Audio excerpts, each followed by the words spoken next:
baay'ee galatoomiyan illee mana keesseenuu kanan dhufee baay'ee galatoomin agarsiisuu keeti. Waan ajee adara rabbi duufanta mana qabi. Gaaffiitu jira miidiyaan keenya odeeffannoo qulqulluu barbaada.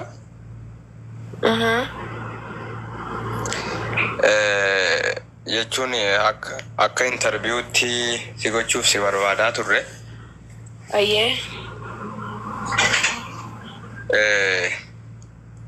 Kaameeraa sirreeffannaa daqiiqaa waraabamaa isaan kee waan ta'eef. Ishee.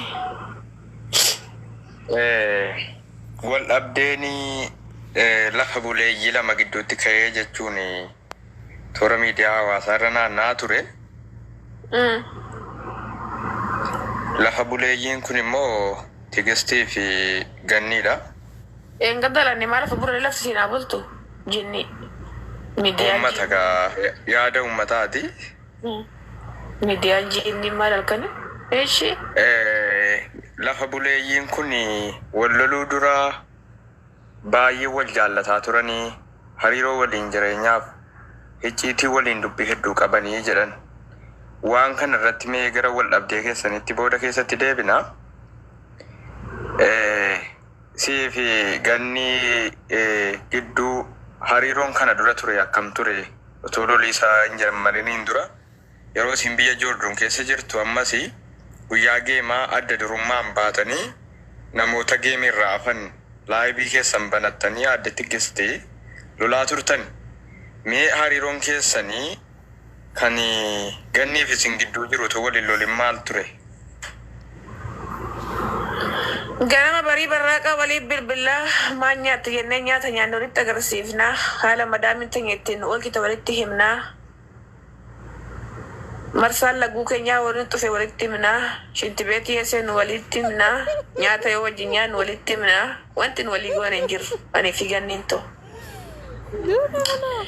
Hariiroo jaalalaa qulqulluu waliin qabduu jechuudha yeroo san. Jaalala mi'aa jaalala caalu. Jaalala yeroo hundaa hin jijjiiramne karaa uffata walirraa akkanatti suuraan hojjechiifannee godhachuurra geenye karaa baqqaa jaalala garmaree daa'ima keenyallee kan uf duraa dhallee walii kennurraa daa'imni kan kooka isii ta'uu. Isinni mee adda Tigistii kanaa dura isin lachuu daa'ima qabdanii? Daa'ima maal qabna ganaa deenyee nama walii kennu rabbi jee. Kanaan dura daa'ima hin qabdanuu jechuudha. Hin qabnu irsaan qabnu isaa funati irsa malee daa'im tufa. Miidiyaa hawaasaa irra kan jedhamaa jiru lafa buleeyyiin kun abbaa manaa dhabiinsaaf ilmoo dhabanii kanneen jedhan jiru. Waa'ee lafa buleeyyummaa keessanitti hin deebina.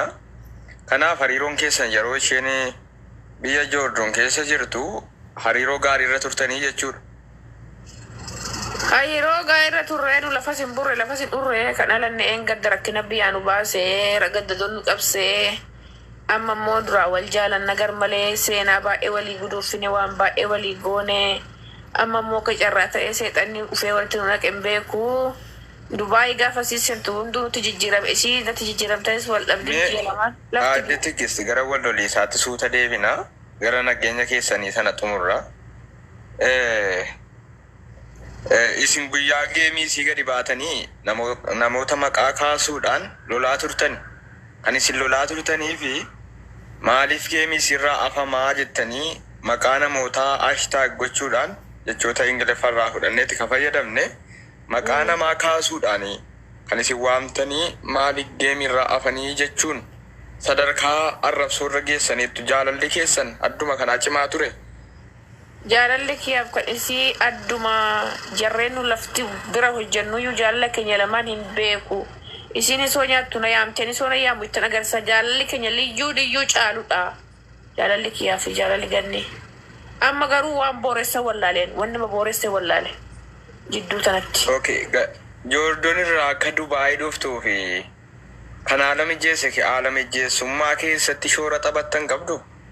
Ana tokkoffaan kan shoora taphate imimmaan buusuudhaan abbaa isheen bira hojjetutti bilbilee akka abbaan ibsaa Ganni du'etti boo'ee imimmaan lolaasee lafarra gangaladhee viidiyoo waraabee namticha isiin bira hojjetutti illee ergee achiin booda namichi isiin bira hojjettu akka dhani boo'ee gangaladhu argee obboleetti ishii ta'uu taradda'ee baqqaan boo'inii haa deemtu gara biyyaa je'ee gara biyyaa gaafan galchu je'ee namichi tikkeetti muruuf ani immoo gara Dubaay akkasiin dhuftee jijjiiramtu biyya mirgi hin jirreef dirqamni hin jirre biyya imbaasiin hin jirre san keessa akkasiin baatu kan shoora taphate tokkoffaa anaadha. Haala Isinii viidiyoo waraabame jettanii lafa gangalattanii abbaa isheetu du'e jettanii viidiyoo waraabdan immoo maal jettaniiti kan abbaa warra ishiitu du'e yeeta viidiyoo waraaba osoo hin taaneef viidiyoo koolii bilbileetan namticha isiin bira hojjettutti lafarra gangalachuudhaan boo'uudhaan maraachuudhaan ganninis achi itti budduudhaan afaan oromootiin immoo waan na barbaachisu isiinis na gargaaraa yakka waan akkanaa dubbadhu naan jettiinis waan isiin nageessan dubbadhaa lafarra nan gangaladhaa viidiyoo namichatti bilbilee hedduu kanatti namtichi silee rifatee anaanis ka'i baqqaan boo'ini jee isis sabassabee walitti qabanii waan akka bishaanii kan itti qaqqabanii gannetti achiin booda abbaa warraa ganni du'etti kan jarri beeku gara Itoophiyaa akka galtutti isaan kan tikkeetti muranii fi namichi illee dhufi jeefti jee hamma irpoortii ga'u shaanxaasii miizana keessa hamma kaa'utti hunda isaa xumuree fi gara Dubaay gaafa dhuftu bakka. Mariin kuni kataasiftan yookaan siistema adeemsaa Joordoon keessaa baasuu fi kataasiftan kana eega xamaggee si raawwate boodadha moo duruma jira wanni kun? Geemi sababni taphatameef akka isheen Dubaay keessaa baatu kan taasisu geema kana tureeyyu maallaqa geema taphatteen akka Dubaay keessaa baatudha kan nuti wal mari'anne achiin booda Joordoon keessaa baatu akka Joordoon keessaa baatuuf akka isiin geema san taphatteef akka Joordoon keessaa baatee gara Dubaay dhuftuu fi gaafa gara Dubaay dhuftu Joordoon keessaa gaafa baatee geemii taphattee gaafa xumurtu yaadni kun nu ufe anis yaada kana mari'achiise ishiin immoo abbaa warra kiyyaa akka du'etti itti minaan jette animtuu namichicha bilbila siinaaf kennite isaanaaf kennite ani nam bilbilee fi namtichi na jalaa kaase yeroo muraasatiif na jalaa kaasuu didee achiin booda na jalaa kaase sarratanyaa ta'e jalaa abbaa warraa ishii du'e qabii ani deematan jira kan jiru ani Dubaay jeetan itti mee namtichi maallaqa duraanis narratti erga mindaasiiti in boo'ee nan boo'ee na dhiyyee achiin booda ganniin nageessee dhiyyite lafarra gangalattee hin qabanii balbalatti cufanii minaammina jedhanii achiin booda kan isin gara Dubaay imalu tikkeetti isaan muraniif asii immoo haala mijeessinee fi gara biyya kanaaf innee siin jechuufani. Hayyee eega akkas ta'e karaa nageenyaan imimmaan boossanii gara Dubaatti fiduuf eega hojjettanii booda komii miidiyaa hawaasaa irra deemaa ture. Lafa buleeyyiin abbaa manaa dhabiinsaa filmoo dhaban jechuun kakaasaa turan Dubaay keessatti rakkoolee walitti bu'insaa guddaa uumanii jedhan rakkoolee ka'umsa kanaa keessatti wantoota muraasan ka'an kanneen adda baasanii kaa'uuf nama rakkisan keessaa eegasin karaa viidiyoo yookaan fuula miidiyaa keessan karaa tiiktookii viidiyoowwan maxxansaa turtan imimmaaniin guutamtanii galaana imimmaaniin nyaatamtanii yeroo waraabaa turtanii namoonni hedduun miira yaaddoo qaban komentii keessan jalatti barreessaa ture. Miidiyaan keenyas imimmaan keessan arguuf yaaddoo qabutuma qabu informeeshina bal'aa funaanuuf karaa keessaa isin dubbisaa ture.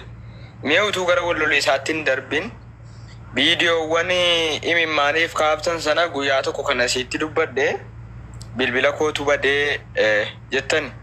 Imimmaan sun dhugaadhuma bilbila keessantu bade moo rakkoo biraatu jira? Rakkoo biraatu jira lakki bilbila bichaa osoo hin taane yaada bilbilaa wal fakkaatee rakkoo narra ga'e waan jiruuf rakkoo sanii walitti qabadheetiin kan boo'e malee bilbila qofaaf hin boo'ine. Rakkoo sana kan isinirraan ga'ee lafa buleeyyii keessaa kan waamamte tokko rakkoo karaa ganni dhufe jechuudha? Eewwa. Eega Dubaay geessee eega isin simattanii rakkoon kun isinirra ga'e moo shira eegasii xaxamaa jiru lafa irratti argitan? Guyyuma sanirraa shirri xaxamee guyyuma sanirraan dhiibbaa narraan ga'e anas immoo nan miidhamee achiin booda nan boo'e galaas. Guyyuma sana shirri eegalee jechuudha?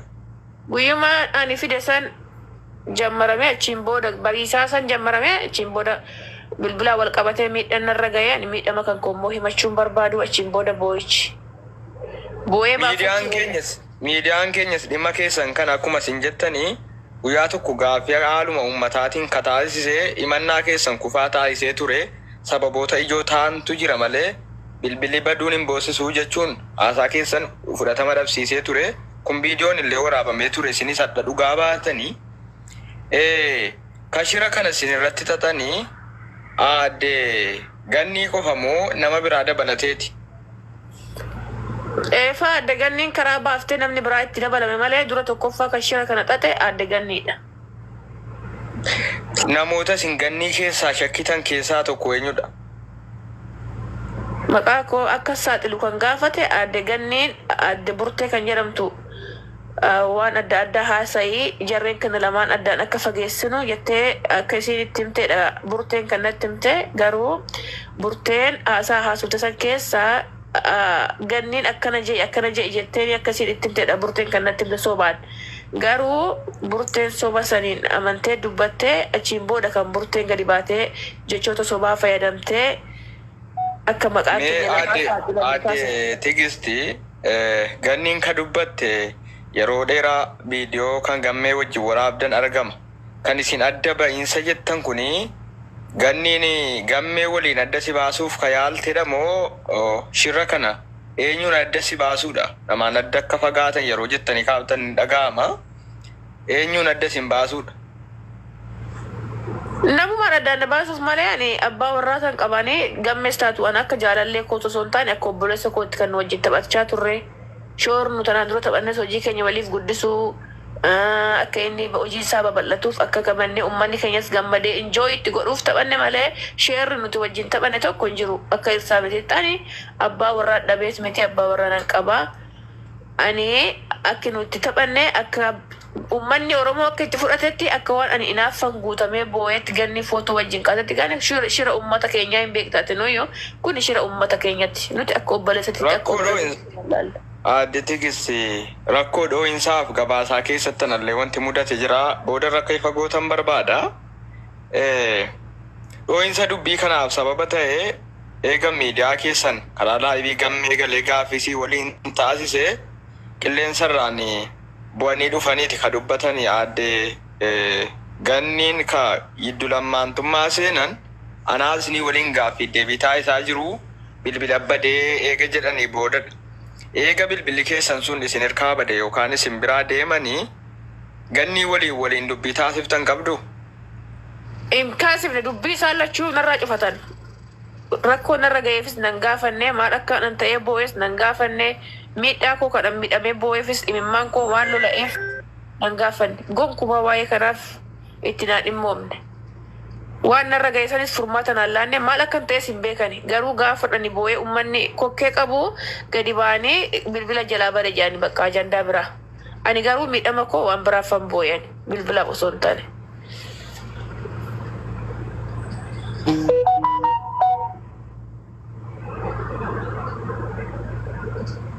Okay, sagaleen koo yoo jiraate rakkoo teknikaa na mudateef dhiifama naa godhaati. Kaameraan koo xiqqoo waan adda citeef xiqqoo naa obsaa. Kaameraan banadhaa maalee fi oduun kun barbaadamaa ture. Okay. Eega akkas ta'e yeroo wal argitan yookaan simannaa taasiftanii kan isin irratti kuftan gammeedhaan qabee gammee susukkuumuudhaan wanta argame jira. Yeroo simannaa taasiftanuu mana keessanitti fudhattanii galtan moo dirree dhuma xiyyaaraarraa simattanii eega simattanii booda adda baatan?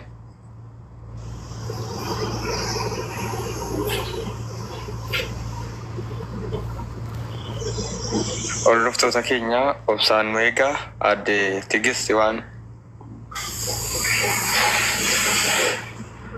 aadde Koo jalan kaa malee hin muru'ani nan qallade habiibi lubbuu wanto lubbu sheekoo lubbu sheewan koo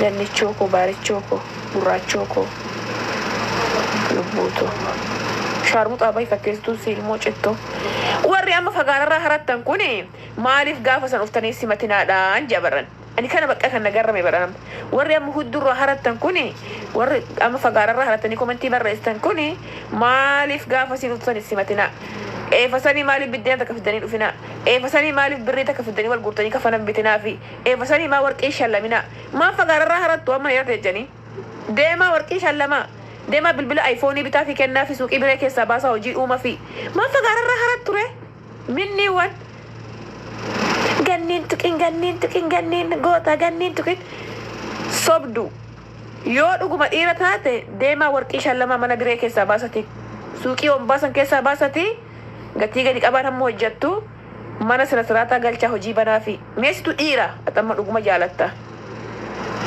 deemi warqii shallamin agarsiisi uffata qayyariif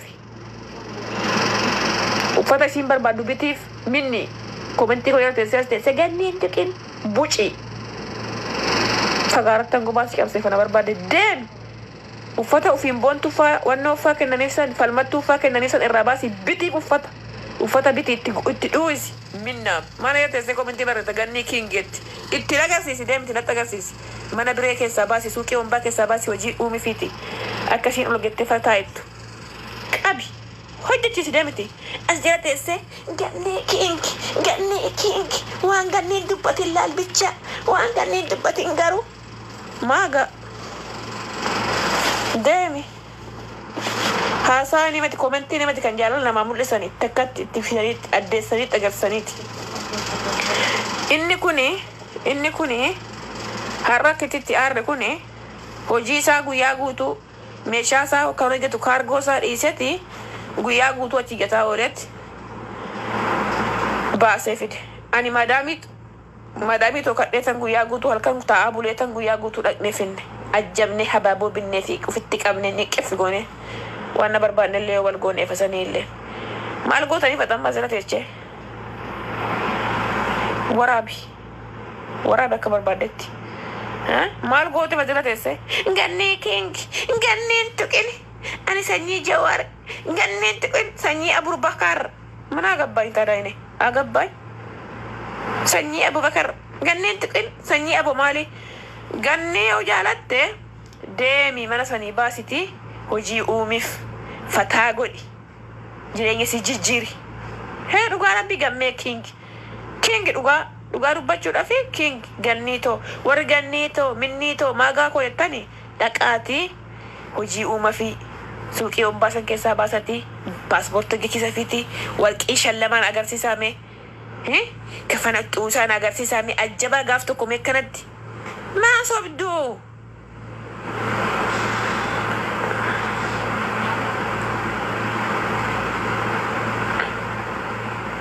dhugaa rabbi kaddamaa bireeti mukaddamaa bireeti adinee coonnana gudii qabda dhugaa rabbi amma isiin deemte abashaa jala teessee hojjettu mee achii baasati dira hojii uuma fi neela teessee gannii kiingii jechuu isiti ani baqqaa waan tokko ifan jaaladhetti qaamanan agarsiisa dhugaa ta'eeti fan agarsiisa ajjabeetan agarsiisa obseen tun ishaar muttee deem mana saa dhaqigaa balbala irratti rukuti ishaar muttee mootti footoo saalaalte gammee koo bisee saddeet barreeste gammee kootte kokkee siyaa qabani cittoo